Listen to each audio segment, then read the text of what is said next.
안녕하세요. 오늘도 사연 살롱을 찾아주셔서 감사합니다. 저는 50대 초반의 여성이에요. 제가 젊을 때에는 20대 중반에서 후반쯤에 친구들 대부분이 결혼을 했어요. 저는 딱 30에 결혼을 했는데 그때 많이 들은 말이 어른들이 반대하는 결혼은 하지 말라는 거였죠. 솔직히 친정에서는 남편을 그닥 좋아하지 않았어요. 남편은 저와 같은 회사의 다른 부서였는데 제가 과장 승진을 앞에 두고 있을 때 그 사람은 막 대리를 달았었죠. 저는 친정에서 남편이 저보다 딸린다고 생각해서 반대한다고 믿고 부모님한테 너무 계산적이라며 화도 냈었어요. 승희야, 이건 상대가 너보다 돈을 더 벌고 못 벌고 문제가 아니야. 그 사람 됨됨이가 안 좋아 보여서 아빠가 반대하는 거야. 나도 걔 눈빛 보면 선한 느낌이 하나도 없어서 탐탁지 않고. 그리고 솔직히 말해서 내 딸이 더 능력 있고 돈 잘 버는 사람 만나기를 바랐지. 어떤 부모가 안 그렇겠니? 이 사람은 나보다 입사가 늦었으니까 직급이 낮고 그러니 당연히 나보다 연봉도 적지. 지금만 보지 말고 그 사람 미래를 봐달라고. 성현 씨가 인간성이 안 좋아 보이는 건 엄마 아빠 추측이잖아.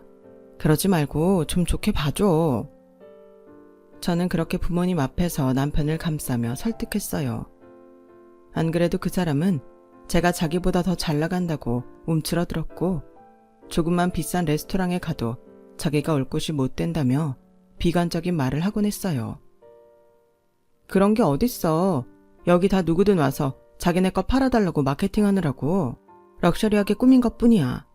자기 자꾸 내 직급이랑 연봉 비교하는데 자기는 군대 때문에 나보다 출발이 더 늦은 거지. 앞으로는 자기가 더 잘 나갈걸? 그러니까 너무 주눅들지 말고 어깨 펴. 힘내. 승희, 네가 그렇게 말해주니 좀 안심이 된다.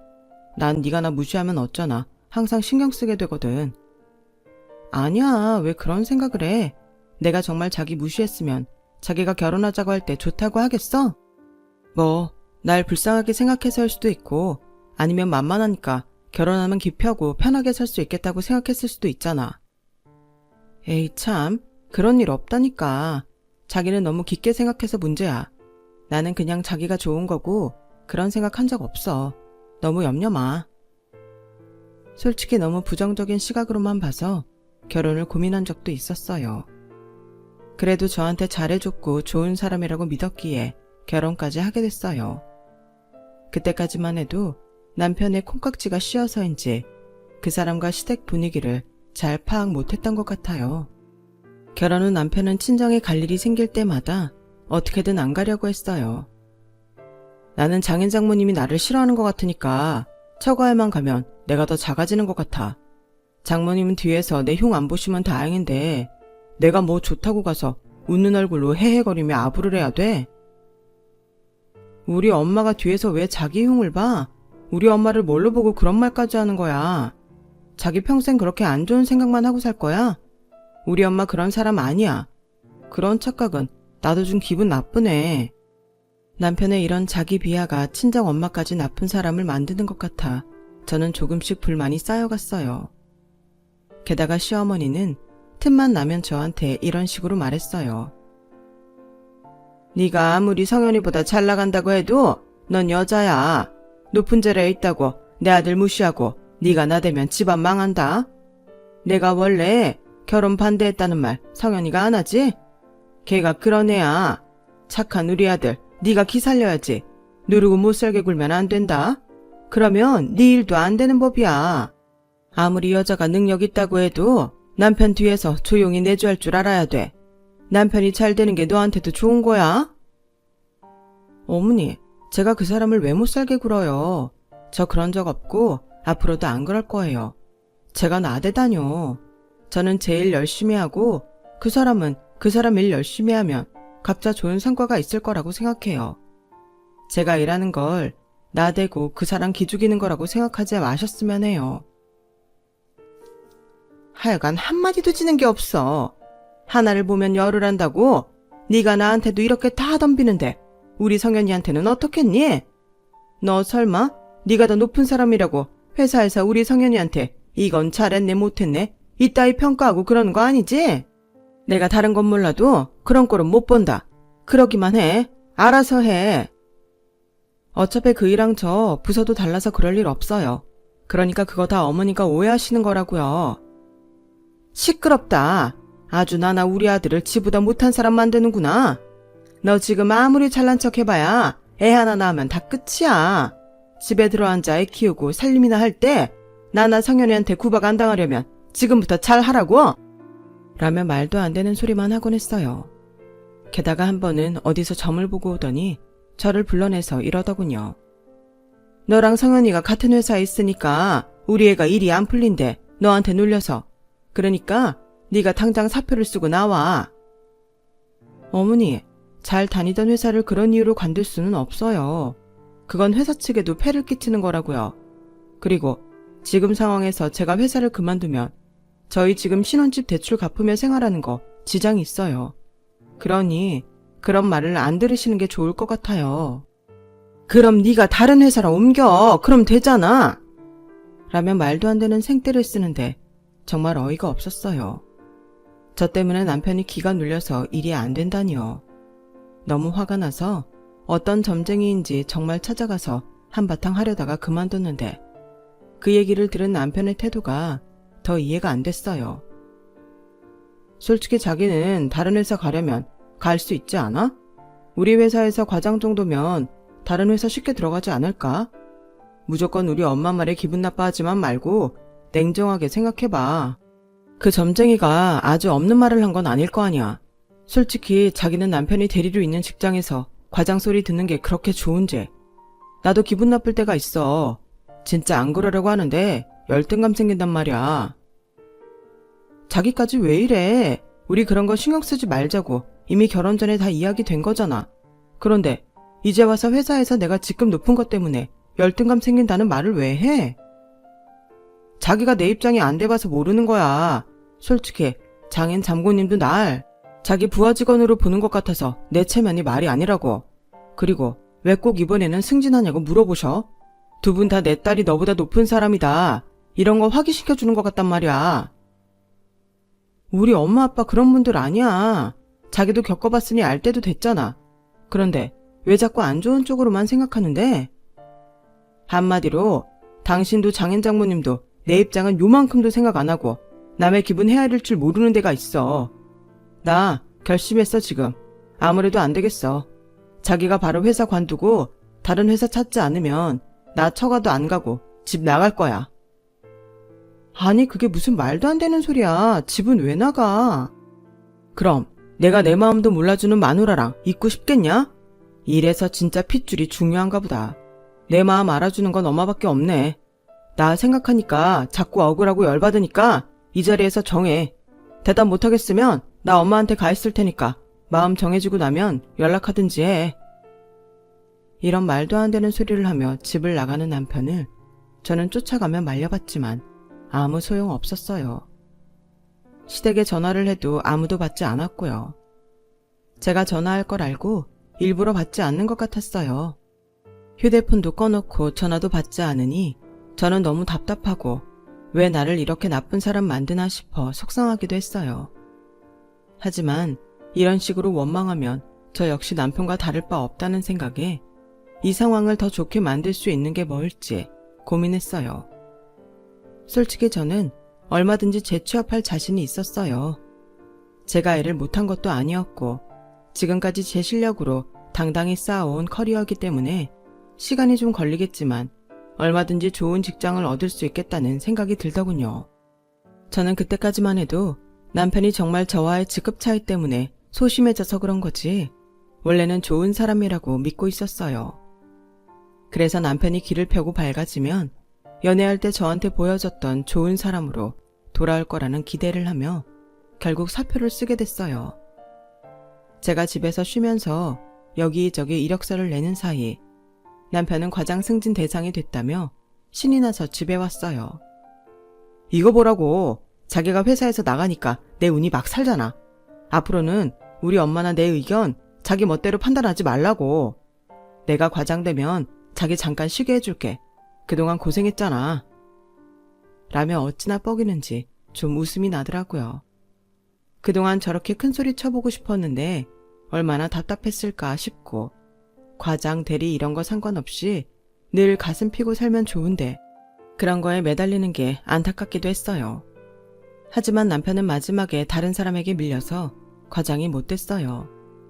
남편은 술을 잔뜩 마시고 와서 좌절감과 분노를 저한테 풀었어요. 그 자식 맨날 사람들 끌고 다니면서 술 마시고 신입들 모아서 카페 데려가서 커피나 사고 놀기만 하는데 왜 내가 아니고 그 자식이냐고. 그 자식 노는 것밖에 할 줄 모른다고. 같은 부서의 자기보다 나이 어린 대리가 이제 과장이 되니 속상했겠죠. 저는 말없이 남편이 쏟아내는 말을 듣고 있었어요. 그런데 갑자기 화살이 저를 향하는 거였어요. 가만 보면 너도 맨날 부서 사람들하고 카페에서 히히덕거리기만 하는데 과장 됐잖아? 이제 보니 회사 승진이라는 게 남한테 잘 보이면 되는 거였어. 넌 그런 거 하나 나한테 코치 안 해주고 뭐 했냐? 뭐야? 왜 그런 눈으로 봐? 왜? 과장이셨던 정승희 씨가 보기에도 내가 한심해? 너네는 그런 식으로 남들한테 잘 보여서 윗자리까지 갔으면서 뭘 잘났다고 그런 눈으로 봐? 네가 뭔데? 자기 많이 취한 것 같아. 얼른 씻고 자. 내일 회사 가야 하잖아. 출근 같은 소리 하네. 내가 그 자식들 지들끼리 학연의 지연으로 똘똘 뭉쳐서 낄낄거리는 걸 보러 회사를 가야 돼? 그 자식 부장하고 같은 대학 출신이라니까. 내 참 더러워서. 하여간 이 세상은 왜 이 모양 이 꼴인지 모르겠어. 나 같은 사람이 아무리 실력으로 승부하려고 해도 안 되잖아. 대기업은 나은 줄 알았는데 다른 게 없어. 그러니 이 세상이 이 지경이지. 나 그만둘 거야. 이제 그딴 데는 더는 안 나간다고. 자기는 모른다고. 그런 좋은 줄 타고 올라간 자기는 알 수가 없지. 그러니까 나한테 더는 아무 말도 하지 마. 알겠어? 너무 술에 취해 무슨 말을 해도 통하지 않을 게 뻔하기 때문에 저는 그저 참고 듣기만 했어요. 그날부터 남편은 매일 술을 마시며 저한테 원망을 퍼부었고, 저는 그저 그 사람 마음이 가라앉기를 바라며 매일 달래고 재우며 버텼어요. 한편으로는 재취업을 위해서 계속 이력서를 넣었고요. 그러던 어느 날 한 회사로부터 연락을 받았어요. 생긴 지 얼마 안 되는 회사였는데 대표가 외국에서 관련 업계 대기업에 다니다가 들어와서 차린 곳이었어요.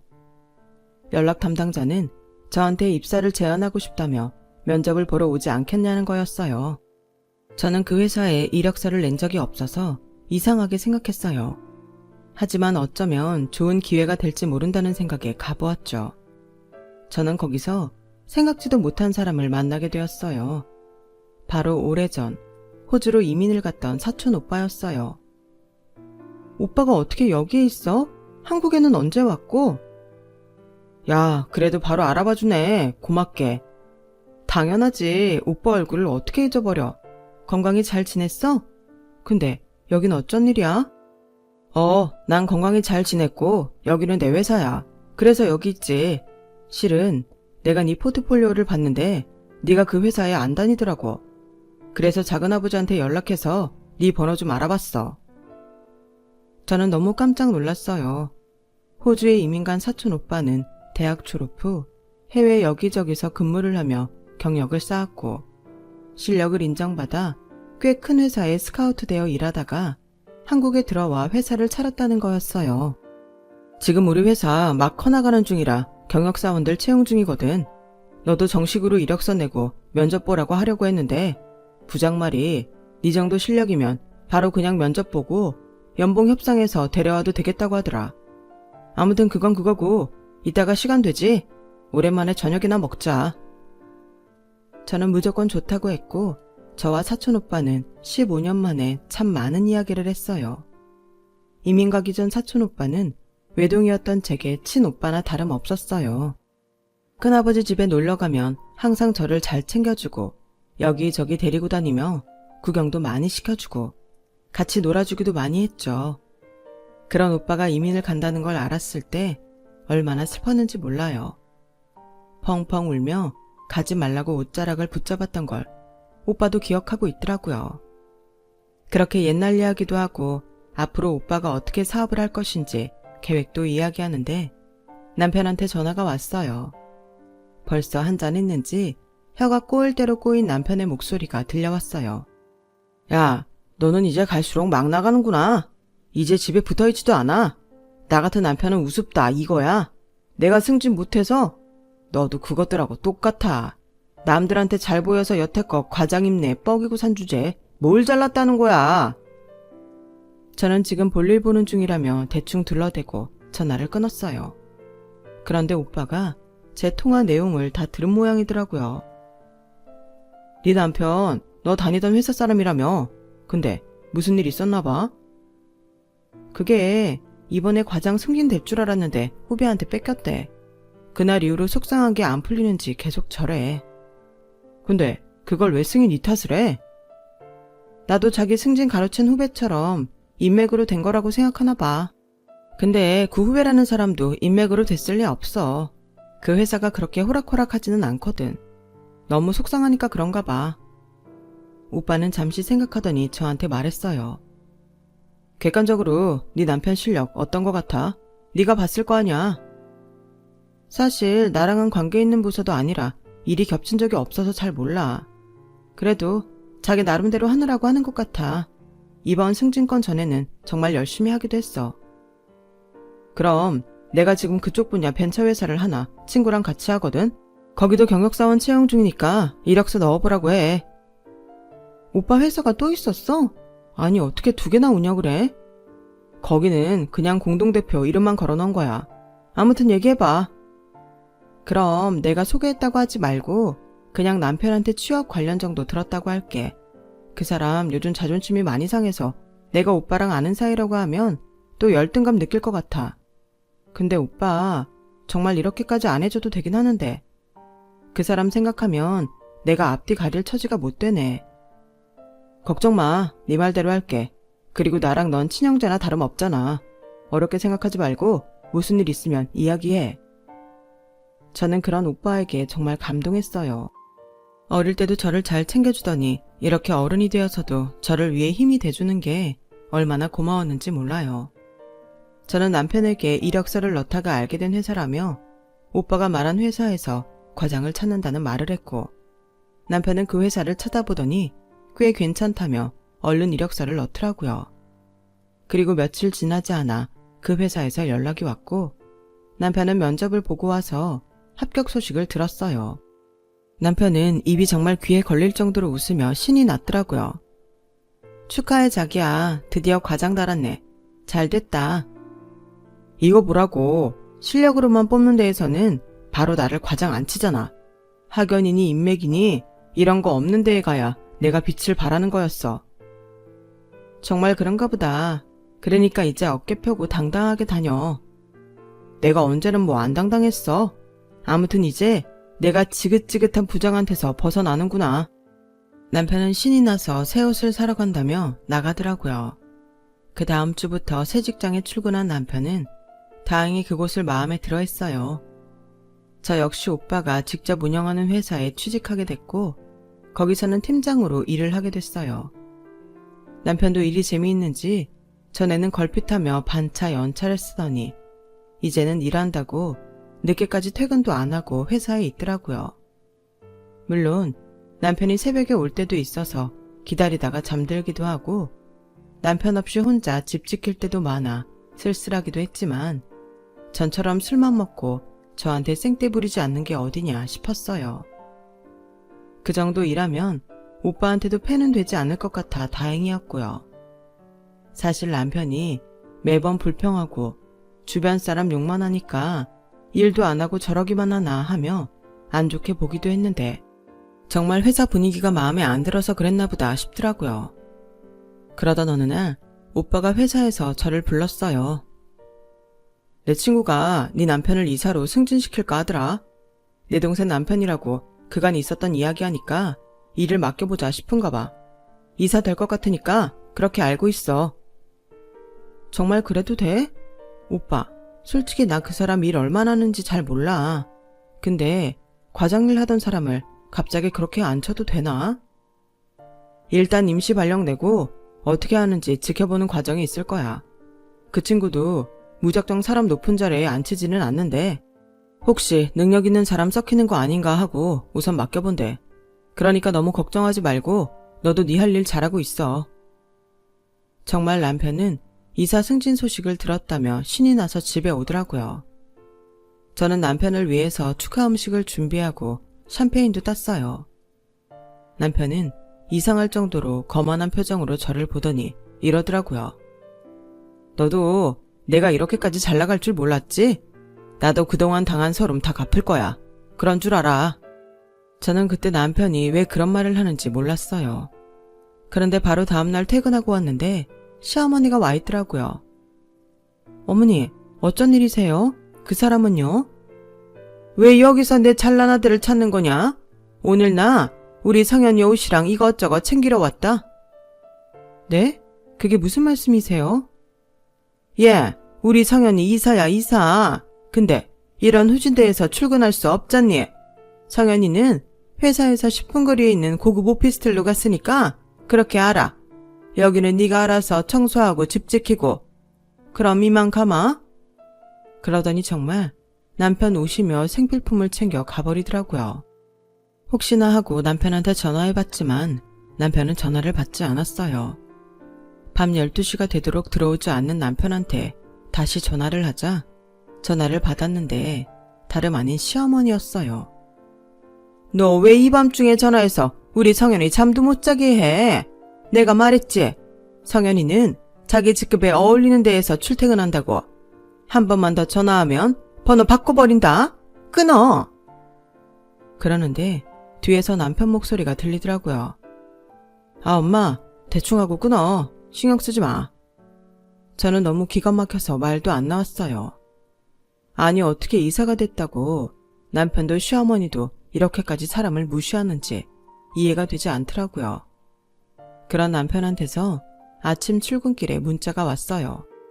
내가 말했지? 그동안 당한 거 다 갚아준다고. 내가 너보다 직급 낮고 회사에 학연 별로 없다고 은근히 무시한 거 다 알아. 그런 내가 이사가 되니까 너도 좀 충격이지? 이제는 네가 무시당해봐. 저도 화가 나서 가만히 있지 않고 문자를 보냈어요. 당신 이런 사람이었어? 이사가 됐다고 자기 마누라를 이렇게 대하다니 진짜 너무하다. 정말 남편은 집에 전화도 하지 않고 일주일 넘게 오지도 않더라고요. 시어머니는 무조건 제 전화는 차단했고요. 저는 이대로는 살 수 없을 것 같아서 남편 회사 직원 한 명을 통해 남편이 지내고 있는 오피스텔 주소를 알아냈어요. 정말 한 달 월세가 어마어마한 럭셔리한 곳에서 지내고 있더라고요. 오피스텔을 산 건지 어떻게 한 건지 모르겠지만 뭐가 됐든 우리 수준에 말도 안 될 정도로 사치스러운 곳이었어요. 제가 엘리베이터에서 내려서 남편 집으로 가는데 열린 현관문 사이로 남편과 시어머니가 말하는 소리가 들렸어요. 어떻게 할 거야? 엄마 말대로 얼른 정리해. 해야지. 근데 걔가 너무 눈치가 없어서 뭐라고 해야 될지 모르겠네. 진짜 그렇게 둔한 애가 어떻게 사회생활을 했나 모르겠다. 넌 가만히 있어. 내가 알아서 그년 집에서 나가게 할게. 넌 너한테 어울리는 여자 만나야지. 명색이 이사잖아, 이사. 알고 보니 두 사람은 저를 집에서 내쫓으려는 궁리를 하고 있던 거였어요. 남편은 그저 소심해서 주눅이 들고 성격이 꼬였던 게 아니라 원래 자기가 남을 자리에 따라 차별하기 때문에 다른 사람들도 다 그런 줄 아는 인간이었던 거죠. 저는 그것도 모르고 남편 불쌍하다고 기 살려주려고 애썼던 거고요.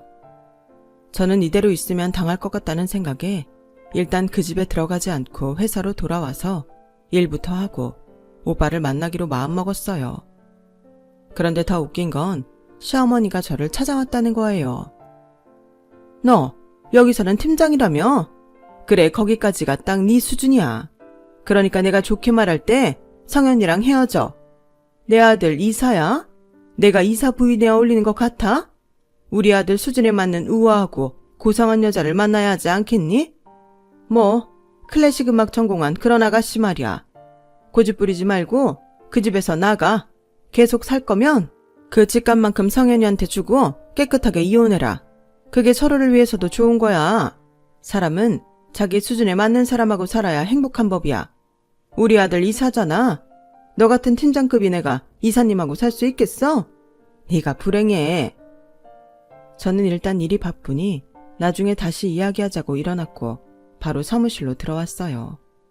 하지만 일이 손에 잡힐 리가 없죠.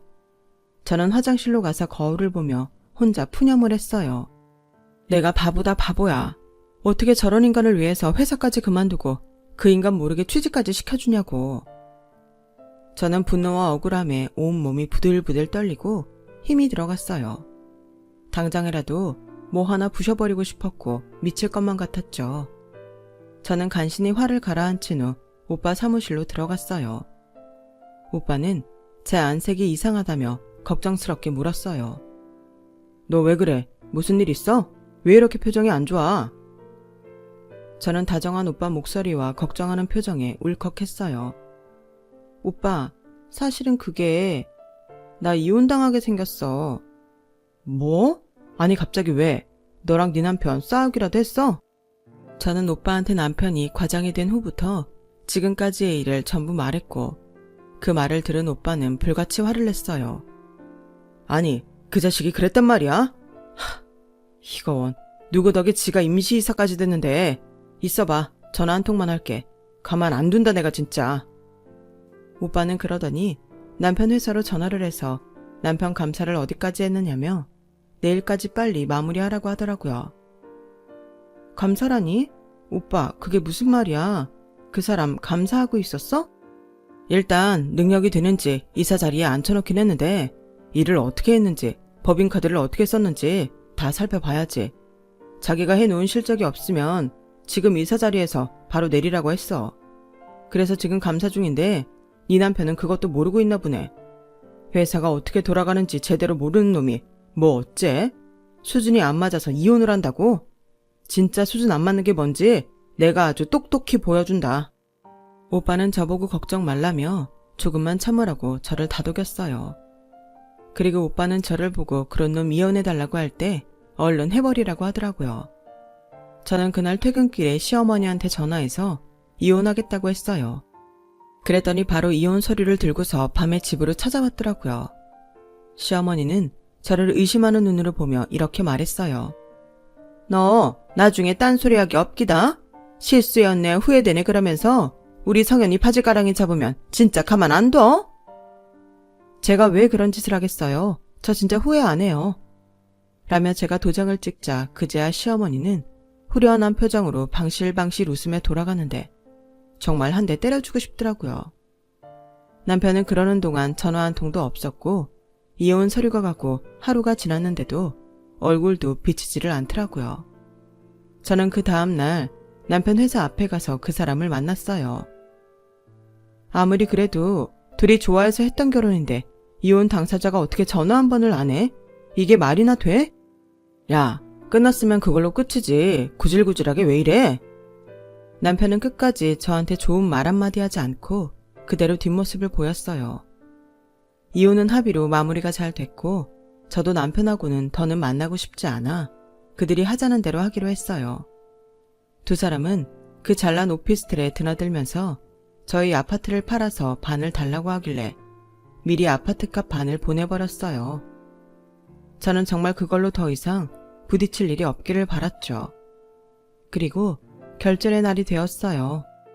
제 이혼이 다 마무리가 됐다는 걸 안 오빠는 저를 회사로 불렀어요. 제가 오빠와 친구분과 함께 대표 사무실에 있는데 호출받은 남편이 노크를 하고 안으로 들어왔어요. 그 사람은 저를 보자 놀라서 입을 다물지 못하더라고요. 오빠는 남편에게 아주 차갑게 말했어요. 명성현 씨도 잘 아는 사람이지? 내 사촌동생. 네? 누구라고요? 사촌동생이요? 사촌동생이지만 우린 친남매나 다를 거 없어. 명성현 씨가 우리 회사 들어올 수 있었던 게 다 승희 덕분이야. 아니, 저는 그런 게 아니라 이력서 내고 당당하게. 그 말에 오빠와 오빠 친구가 코웃음을 치자 그 사람은 입을 다물었어요. 그때 제가 나서서 말했어요. 내가 너 자존심 상할까봐 오빠가 공동대표로 있는 회사라고 말 안 했던 거야. 일단 너 일 시켜본다고 여기서는 선의로 너를 봐주셨는데 너는 참 대단하게도 해먹었더라. 법인카드 이딴 식으로 쓰는 건 어디서 배웠어? 너 솔직히 말해봐. 전에 회사에서도 이런 거 걸려서 과장 승진 물 먹었다며. 내가 거기 부장님 만나서 얘기 다 들었어. 아주 교묘하게 회사 일 쓴 것처럼 속여서 네가 할 거 다 하고 다니는데 회사 사람들이 바보인 줄 아니? 여기서도 다 알아. 너 네 이사 자리가 영원할 줄 알았어? 거기 임시 이사 자리야. 그리고 넌 오늘로 끝이고. 그게 무슨 소리야? 내가 왜 끝인데? 남편이 험하게 나오자 오빠가 무섭게 그 입을 막아버렸어요. 명성현 씨, 그동안 감사에 있었던 것도 모를 정도로 회사 일에 무심한 사람이잖아요. 당신 법인카드 이용해서 오피스텔 월세 낸 거 모를 줄 알았어요? 뭐? 해외 바이어, 장기 출장 숙소 비용이요? 우리 회사에 그만큼 긴 시간 출장 오는 바이어가 어딨습니까? 그리고 그 사람들 지출 비용은 회계팀이 직접 가서 일 처리하는 거 몰랐죠? 회사 시스템도 모르고 자기가 하는 일도 제대로 못하는 사람을 우리가 왜 계속 데리고 있어야 합니까? 이렇게 회사 돈을 자기 돈처럼 쓰는 사람한테요. 남편은 그제야 사색이 돼서 아무 말 못하고 고개를 숙였어요. 명성현 씨는 오늘부로 사무실 비우고 나가세요. 곧 법무팀에서 횡령 관련 소송건으로 연락갈 거니까 그렇게 알고요. 그럼 나가보세요. 오빠의 차가운 말에 남편은 침을 꿀꺽 삼키더니 갑자기 저를 붙잡고 늘어지기 시작했어요. 어떻게든 살아보겠다고 발버둥을 치는 거였죠. 승희야, 자기야, 당신 그냥 보고만 있을 거야? 그래도 우리 같이 산 시간이 있는데 어떻게 한 번만 기회를 주면 안 될까? 내가 앞으로 정말 잘할게. 기회는 벌써 줬어. 너 맨날 나한테 말도 안 되는 소리 하며 나 힘들게 할 때 이 회사 들어오게 해줬잖아. 근데 그거 날려먹은 거 네가 한 거야. 나 더 이상 할 말 없어. 이사 되더니 수준에 맞는 여자 찾는다고 이혼해달랬잖아. 그래서 이혼까지 해줬는데 무슨 기회를 달라는 거야. 그 이혼하면서 넌 얼굴 한번 안 비치고 내가 찾아오니까 구질구질하게 왜 이러냐며? 내가 그 말 돌려줄게. 야, 너 구질구질하게 굴지 말고 당장 나가. 저의 단호한 모습을 본 남편은 제가 어떤 말을 해도 더는 돌아오지 않을 거라는 걸 알았는지 어깨를 축 늘어뜨렸어요. 법무팀 연락이 올 거라니 그게 겁이 나는지 어디론가 전화를 하며 사무실을 나가더라고요. 그렇게 마지막에 자기가 있던 회사 대표들한테 제대로 인사조차 안 하는 인간을 제가 좋아했었다니 저는 솔직히 너무 창피하고 부끄러웠어요. 오빠는 저한테 이렇게 말했어요. 저 자식 앞으로 어디 취직하기 힘들 거야. 전에 회사에서도 그랬고 우리 회사에서도 횡령한 거나 마찬가지인데 그런 인간을 누가 고용하겠어? 그리고 내가 웬만한 데에는 다 이야기해놔서 어지간한 데도 못 들어갈 거야. 저 인간 때문에 회사 손해본 건 어떡해? 그건 걱정하지 마. 이미 수습한 것도 있고 나머지는 저 인간한테 몇 배로 돌려받을 거니까. 그렇게 남편과의 인연은 끝이 났고 시어머니와도 다시 볼 일이 없다고 생각했어요. 하지만 시어머니는 정말 상상 이상으로 낯짝이 두꺼운 사람이었어요. 시어머니는 출근길에 숨어서 저를 기다렸다가 제 앞에 나타나서 눈물 콧물 찍으며 자기 아들 한 번만 봐달라고 얼마나 난리를 쳤는지 몰라요.